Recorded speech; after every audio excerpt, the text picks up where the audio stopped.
सोम भाई please come on the stage. और हमारे सूरत के विद्वत सभा सभी मित्रों का हार्दिक अभिनंदन है। इस गोष्ठी का आयोजन करने का पर्पज़ यही था कि लोगों को शिविर के बारे में सूचना दिया जाए। मैं सोचता हूँ पर्याप्त सूचना दी गई है। यदि तैयार हो गए हों तो आगे ना कंडक्ट करें। अभी भी तैयार नहीं होगे तो और सुनाएंगे। तो बताइए, तैयार हो कि नहीं हो?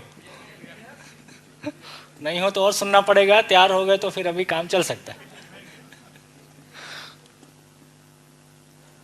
ऐसे जैसा कि कई बार कहा जा चुका है, अपनों से अपनी बात करना किसी शुल्क के साथ नहीं होता है। हम अपने घर में फैमिली से बात करते हैं, अपने मित्रों से बात करते हैं, एक अपने प्यार की, अपनेपन की एक शेयरिंग है। तो गुजरात पिछले 6 महीने से एक संयोग बना और मैंने ऐसा नहीं सोचा था कि इतने सारे शिविर करने होंगे, पर यह अंदाज़ा रहता है कि यदि एक बार कहीं गए तो फिर बार बार जाना पड़ेगा, इसकी ज़्यादा संभावना होती है। अपनी जो भी परिस्थितियां हैं उनमें से समय को निकाल पाना और देश भर का जो भी कमिटमेंट है उसको निभा पाना।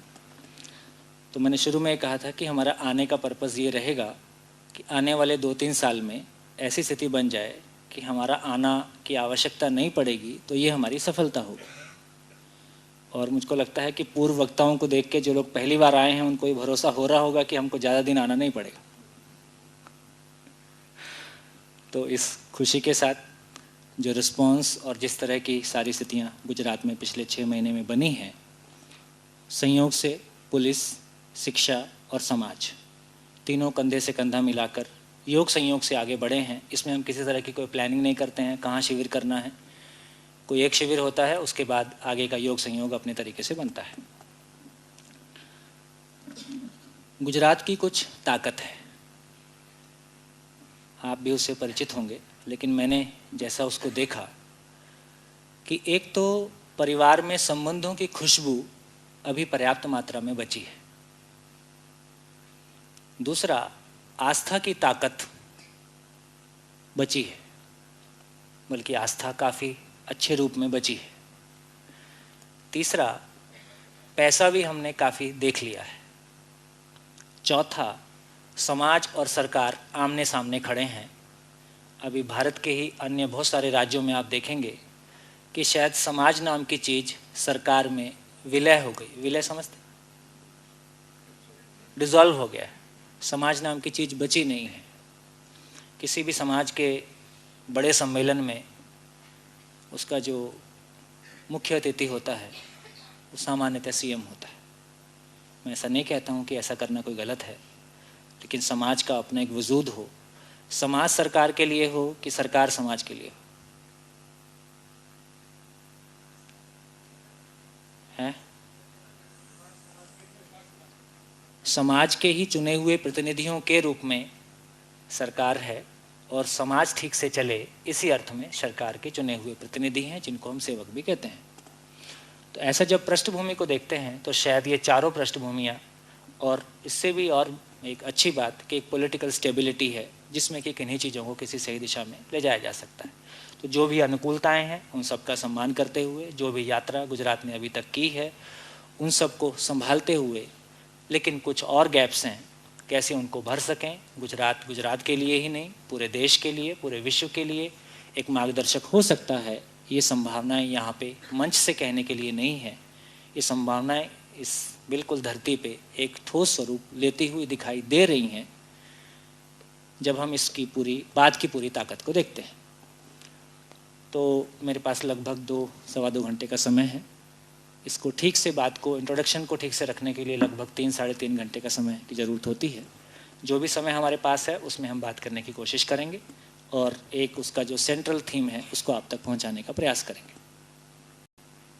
जैसा कि अभी तक चर्चा हुई, तो नाम इस पूरी बात को रखने के लिए एक नए दर्शन का अनुसंधान हुआ जिसको कहा मध्यस्थ दर्शन। जैसे कि भारत में 6 दर्शन पहले से जाने जाते हैं। इसके प्रणेता श्री ए. नागराज, मूलतः कर्नाटक के रहने वाले हैं, जो अभी अमरकंटक मध्य प्रदेश, जहाँ से नर्मदा नदी का उद्गम होता है, ये भी एक संयोग है कि नर्मदा का पानी गुजरात में पहुँचा है और उससे जो भी खुशहाली आई है। और ये भी एक संयोग है कि ये ज्ञान भी अमरकंटक में उद्गम हुआ है।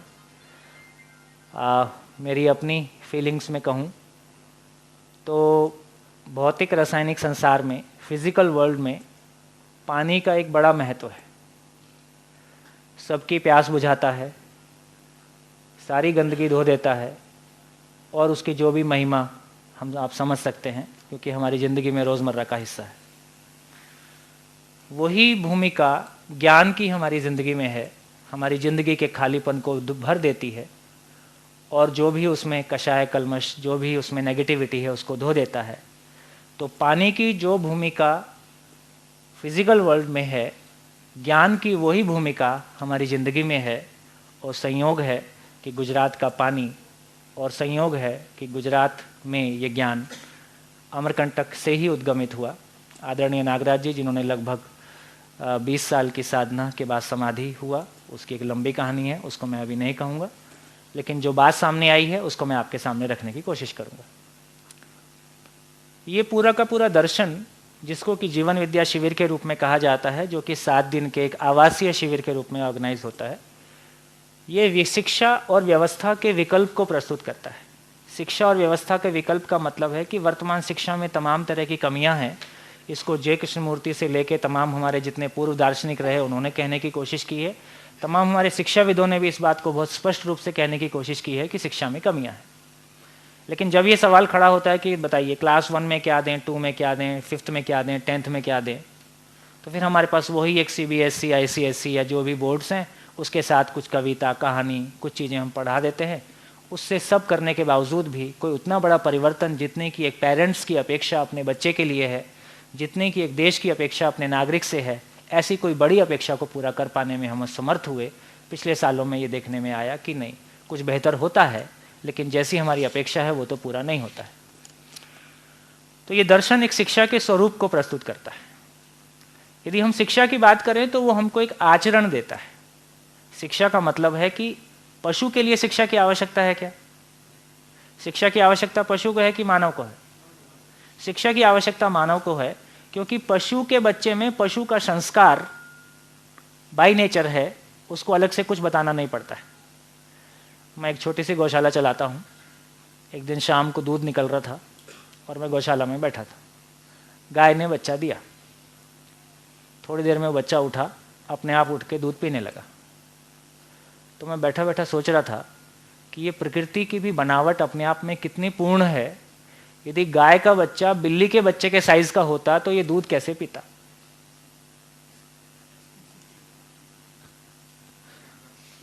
सोचने की बात तो है ना? ये इतने साइज का पैदा होगा कि उठ के इसका मुंह थन तक अपने आप पहुंच जाएगा। लेकिन मानव का बच्चा अपने से उठ के दूध तक नहीं पहुंचता है, उसको पहुंचाना पड़ता है, क्योंकि मानव का डिज़ाइन और पशु के डिज़ाइन में बेसिक डिफरेंस है कि मानव जो कुछ भी करता है वो समझ के आधार पर करता है, कुछ जानकर कुछ मानकर करता है। इसलिए मानव को शिक्षा की आवश्यकता है, पशु को शिक्षा की आवश्यकता नहीं है। शिक्षा मानव को कोई आचरण देती है। शिक्षा मानव को कोई आचरण देती है।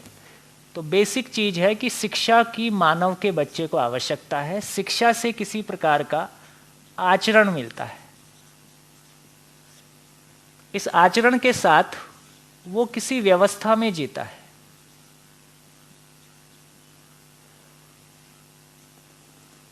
सत्रह डिपार्टमेंट को मुझको नहीं पता, गुजरात की हालत बहुत अच्छी होगी, है ना, लेकिन बाकी सभी राज्यों को देखते हैं तो अपने अपने तरीके से बहुत सारी परेशानियां हैं। अब ये कि हमारी जैसी व्यवस्था है कि 17 डिपार्टमेंट को कौन सा बिजनेस ऐसा है जिसमें चोरी नहीं करनी पड़ती, हम चाहें ना चाहें। तो पूरा सिस्टम कुछ ऐसा बना हुआ है जो अंग्रेजी काल से भारत पे शासन करने के लिए बना था। तो बेसिकली शिक्षा और व्यवस्था का मतलब है कि आदमी जन्म से जैसा पैदा हुआ, आदमी इवॉल्व होता है, उसके इवॉल्व होने के लिए शिक्षा और व्यवस्था उसकी सहयोगी हो जाए। शिक्षा और व्यवस्था एक आदमी के इवोल्यूशन में उसके लिए सहयोगी हो जाए, ये शिक्षा और व्यवस्था का मतलब है। अभी वर्तमान शिक्षा में देखने में, वर्तमान शिक्षा और व्यवस्था की बात करें तो वो आदमी के इवोल्यूशन के लिए सहयोगी है, या जैसा एक बच्चा अपनी मौलिक प्रवृत्ति के साथ पैदा होता है, एक अपने नेचुरल स्वरूप के साथ पैदा होता है। कैसा पैदा होता है? जन्म से हर बच्चा न्याय चाहता है। चाहता है? दो बच्चों को, एक को कम एक को ज्यादा दे दो, तुरंत दूसरा बोलेगा कि उसको ज्यादा मिला है। जन्म से हर बच्चा न्याय चाहता है। जन्म से हर बच्चा जिज्ञासु होता है। जिज्ञासु का मतलब है कि वो सही को समझना चाहता है, वो सही करना चाहता है, वो सही बोलना चाहता है। किसी माँ के पेट से कोई बच्चा झूठ लेके पैदा नहीं होता, कोई बच्चा डिस्क्रिमिनेशन लेके पैदा नहीं होता, है ना। यदि आज एक 20 साल के युवा को देखते हैं, क्या वो न्याय के साथ जी पा रहा है? क्या वो न्याय के साथ जी पा रहा है? बल्कि उसको लगता है कि न्यायपूर्वक जीने से बिजनेस नहीं हो सकता, बिजनेस करने के लिए तो कुछ और योग्यता की जरूरत है ना। तो न्याय के नजदीक आता है बिजनेस करते हुए कि न्याय से दूर जाता है? दूर जाना पड़ता है, आप चाहो ना चाहो तो भी, है ना। वो जिज्ञासु है। अब तो उसकी जिज्ञासा इतना ही है कि कार का नया मॉडल कौन सा है ना। और अपनी तो कोई पहचान नहीं है, जॉकी की चड्डी पहनता हूं कम से कम ये तो मेरी पहचान है। आजकल आता नहीं है ऐसा, बेल्ट में ऐसा दिखाते हैं जॉकी वाला।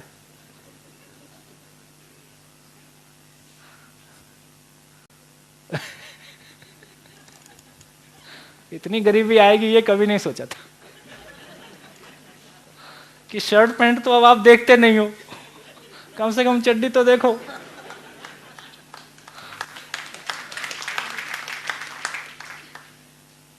ये देश जो आत्मा, परमात्मा, मोक्ष, स्वर्ग, नर्क, है ना, आत्मज्ञान, समाज सेवा, कहां पहुंच गए?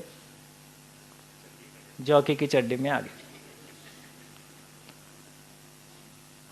अब ये सही करना चाहता है? नहीं, ये सफल होना चाहता है, कुछ भी करना हो उसके लिए। तो मैं सिर्फ ये कहना चाहता हूं, ऐसा कह के मैं किसी व्यक्ति विशेष को, किसी सिस्टम विशेष को दोष नहीं देता हूं, है ना। सिर्फ ये कहना चाहता हूं कि दो चीजें हैं कि एक तो सॉफ्टवेयर है, दूसरा हार्डवेयर है। हमारे विचार हमारा सॉफ्टवेयर है।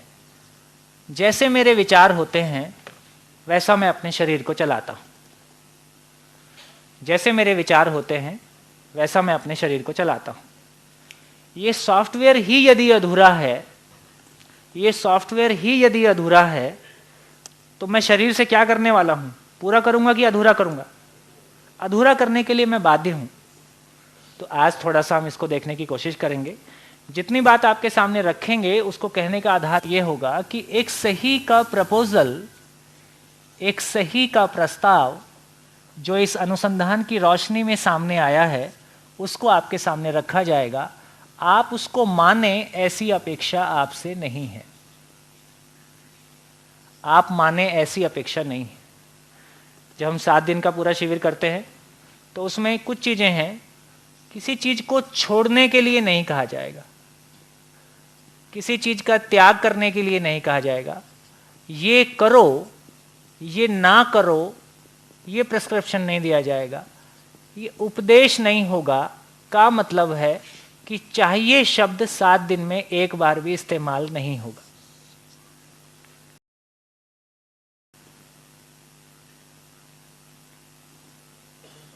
तो जो कुछ कहा जाएगा उसको आप माने ऐसी आवश्यकता नहीं है, क्योंकि क्या कहा जा रहा है कि ये शिक्षा और व्यवस्था का विकल्प है, ऑल्टरनेट है। इससे क्या मिलने वाला है हमको? स्वयं के प्रति विश्वास पूर्वक जीने का ज्ञान, विवेक और विज्ञान हमको उपलब्ध होता है, ताकि मैं अपने में, अपने परिवार और समाज में ठीक से जी सकूं, ज्ञान, विवेक और विज्ञान पूर्वक इसको जी सकूं।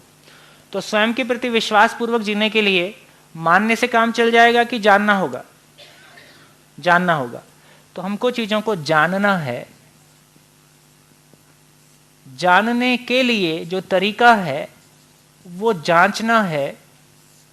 जांचने के लिए धरती के सभी मानव में पहले से एक ताकत रखी हुई है, स्वनिरीक्षण। स्वनिरीक्षण की ताकत मानव में पहले से रखा हुआ है। उस ताकत को यूज़ करना, शिक्षा और परिवार, हर बच्चे के लिए पहला शिक्षक उसका माँ बाप ही हैं, दूसरे के रूप में स्कूल के रूप में कुछ मिलता ही है। तो स्वनिरीक्षण की ताकत से मैं सही को पहचान सकता हूँ, ये कॉन्फिडेंस मुझको मिल जाए, और जी के मैं सही को समझा हूँ, इसको मैं प्रूव कर सकूँ, ये आदमी के इवोल्यूशन का, ये आदमी के विकसित होने का मतलब है। तो इस प्रक्रिया को हम फॉलो करेंगे। तो इस चर्चा को आगे बढ़ाने के पहले कुछ संदर्भ मैं आपके सामने रख देना चाहता हूँ, जो पिछले कुछ दिनों में मेरा ध्यान ऐसा गया, तो मेरे को लगा कि चलिए, तो गुजरात की ये पहली सभा है जिसमें मैं इस बात को शेयर करके बात को शुरू कर रहा हूँ। देखिए, यदि हम एक परिवार को देखें, हम सबके परिवार हैं, हम सबके परिवार में हम एक जनरल आकलन करें कि हमारा बजट कहाँ जा रहा है, भोजन पे हमारा बजट कितना है, किस किस चीज़ पे हमारा बजट कितना है। यदि एक राज्य को देखें तो बहुत सारे परिवार ही हैं, यदि एक देश को देखें तो बहुत सारे परिवारों का ही समूह है।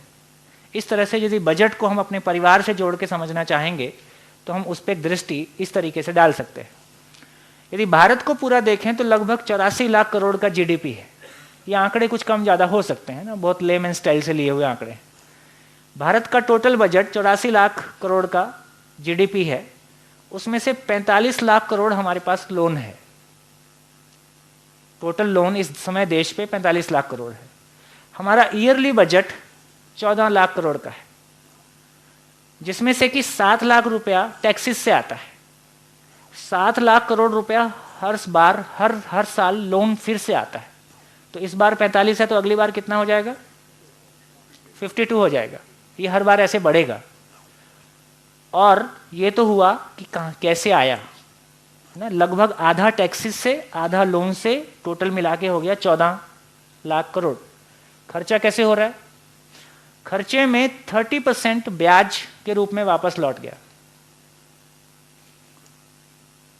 14 लाख करोड़ में से 30% कहाँ चला गया? इंटरेस्ट। 20% डिफेंस, 20% सब्सिडी जो कि अभी बढ़ने वाली है, खाद्य सुरक्षा, और लगभग देखिए, मैं फिर से कहना चाहता हूं कि मैं किसी सरकार विशेष को, किसी भी व्यक्ति विशेष को टिप्पणी करने का यहाँ कोई आशय नहीं है। हम जिस अव्यवस्था में फंस गए हैं, भाई वोट चाहिएगा, वोट लेने के लिए कोई तरीके अपनाने पड़ेंगे। जिस तरीके अपनाना हमारी मजबूरी हो गई है, उस तरीके में ये सब सब्सिडी, ये सब चीज़ें बढ़ेंगी कि कैसे हम 2 रुपये किलो चावल मिलेगा, अब ये भी फ्री मिलेगा, अब ये भी फ्री मिलेगा, है ना। ये सब हमारी मजबूरी, और इससे अल्टीमेटली क्या होगा? सब्सिडीज बढ़ने से, है ना, कुछ भाग उसमें जाएगा। ये मिला के 70% हो गया। तो 70% तो टोटल बजट का नॉन प्रोडक्टिव हो गया। इसमें से 10-12% और ऐसा ही है। लगभग जो अपने को काम का मिला वो लगभग 15% के आसपास मिल रहा है, कम ज़्यादा। उसमें से आपके बहुत लोग जानते होंगे, एजुकेशन 1%, हेल्थ 1%, एग्रीकल्चर 1%, इंडस्ट्रीज वगैरह 1% में सिमट जाता है। लगभग या कुछ कम ज़्यादा हो सकता है, आधा एक % का फर्क होगा, इससे ज़्यादा शायद नहीं होगा, है ना। तो जितने, यदि हम समाज को देखें तो उसकी मुख्य चीज़ें क्या हैं? किसी समाज को चलता हुआ देखें तो उसकी मुख्य चीज़ें क्या हैं?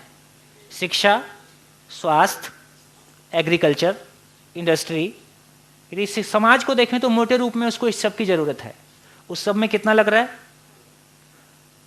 शायद लेस देन 10%। जिसमें पूरा समाज चलता है उसमें लेस देन 10%, और जो नॉन प्रोडक्टिव है, जो कि और इसमें से भी कैसा, ये पूरा का पूरा लग रहा है, इसमें 50% तो लीकेज हो गया।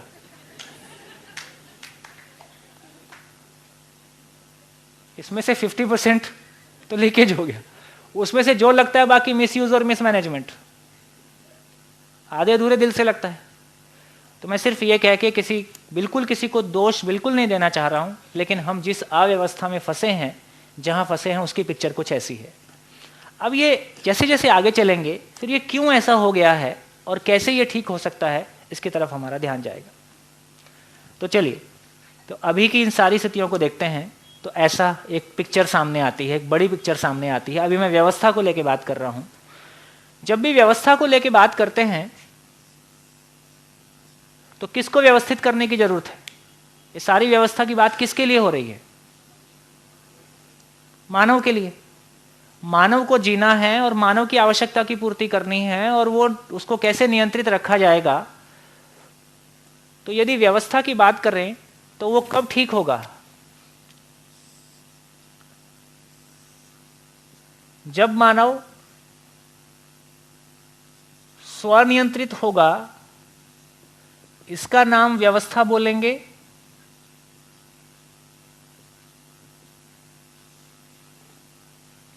यदि मानव पर नियंत्रित होगा, पर नियंत्रित होगा तो व्यवस्था कहलाएगा कि शासन कहलाएगा? हाँ जी, आप सभी से अनुरोध यह है कि थोड़ा सा मन लगाना होगा। नॉर्मली इस तरह की सभाओं में काफी मनोरंजन किया जाता है ताकि आपका मन लगा रहे। मैं मनोरंजन करने वाला कोई काम नहीं करूंगा, वो काम, वो जिम्मेदारी आपकी है। तो जो कंटेंट है आपके साथ, हाँ, इसके बाद ये हो सकता है 3 घंटे का मनोरंजन एक काम हो सकता है। 3 घंटे में कुछ ऐसा जो कि लाइफ टाइम मनोरंजन की आवश्यकता ना पड़े, ऐसा भी कोई रास्ता हो सकता है। मनोरंजन की आवश्यकता उन लोगों के लिए है जिनको जीना नहीं आ रहा है। जिसको अपने जीने में मजा आ रहा है उसको कहाँ मनोरंजन चाहिए? मैंने पिछले 18-20 साल में बोरियत शब्द नहीं देखा। मुझको किसी मनोरंजन की आवश्यकता नहीं पड़ी, और ऐसा मैं नहीं, ऐसे बहुत सारे लोग हैं। मनोरंजन का मतलब है कि आपको खुशी कैसे मिलती है उसका पता नहीं है।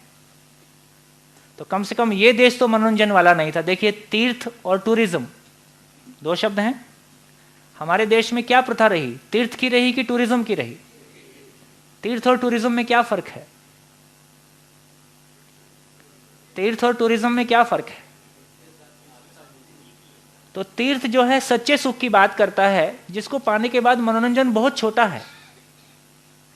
टूरिज्म बहुत छोटे सुख की बात करता है ना, और जो कि आदमी की चेतना को इवॉल्व होने की तरफ ले जाता है कि नीचे गिरने की तरफ ले जाता है।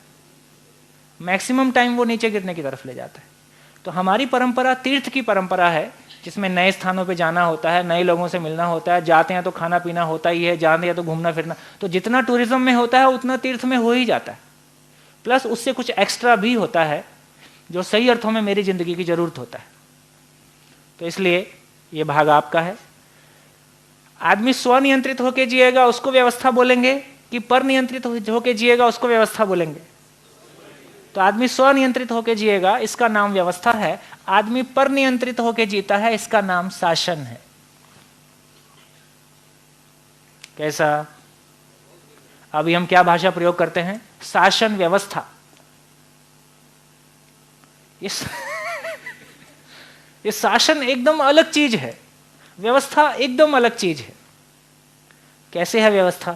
थोड़ा सा उसको देख लेते हैं। यदि 5 को देखें और 5 की सिस्टम, अभी हमको ये सब देखने का मतलब यही है कि हमको उनका रूट पता चल जाए कि चीजें कहाँ से गवर्न हो रही हैं, उसका पॉजिटिव क्या है, उसका अधूरापन क्या है, ताकि हम उसके अधूरेपन से मुक्ति पा सकें। परिवार में हम कैसे क्या प्रैक्टिस कर रहे हैं? परिवार में हम अपने बच्चों को नियंत्रित करने के लिए या एक दूसरे को नियंत्रित करने के लिए, पति पत्नी में, या हम पे कोई नियंत्रित कर रहा है परिवार में, तो कितने टूल्स उपयोग कर रहे हैं? भय, प्रलोभन, आस्था। परिवार में हम तीनों यूज कर रहे हैं, भय, प्रलोभन, आस्था। कैसे? एग्जाम्पल देके थोड़ी बात कर सकते हैं?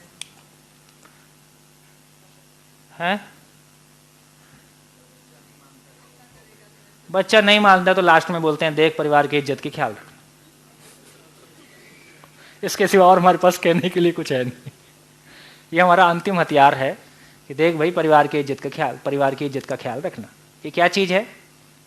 आस्था का प्रयोग है ना। 12th में इतने मार्क्स आने से गाड़ी दिलाऊंगा, है ना, और शाम को पप्पा को बता दूंगी। पप्पा ना हुए, गब्बर सिंह हो गए। पहले हमारे जमाने में पप्पा गब्बर सिंह हुआ करते थे। आजकल बच्चे गब्बर सिंह हो गए। कितना स्टाइल बदला है। हमको अपने बचपन में कुछ मांगना होता था तो बहुत मम्मी को बताना होता था, फिर मम्मी पापा का मूड देख के अच्छे मुहूर्त में पापा को बात रखती थी, उधर से प्रस्ताव टर्न डाउन हो ही सकता है, तो उसमें कोई रेजिस्टेंस की बात नहीं थी, फिर दोबारा रखा जाएगा। अभी कैसा है, बच्चा खाना खाते खाते बोलता है पापा जरा पानी ले आना। तो अपने बचपन में हम आज्ञाकारी बेटे थे, अभी हम आज्ञाकारी बाप हैं। ये अच्छी स्थितियां हैं, इसमें कुछ खराब हो गया ऐसा नहीं है, बहुत अच्छी स्थितियां हैं। एक वो परंपरा थी जब बोले भय बिन होय न प्रीत। ये भय बिन होय न प्रीत सुना है ना सभी लोगों ने? ये व्यवस्था का सूत्र है कि शासन का सूत्र है? ये शासन का सूत्र है। तो पहले परिवार में भी यही माना गया कि शासन पूर्वक सब कुछ नियंत्रित होगा। आज 30 साल बाद सभी स्टेट गवर्नमेंट्स ने अपने सभी टीचर्स को लेटर लिखा है कि आप हाथ में डंडा नहीं रख सकते और आप किसी को मार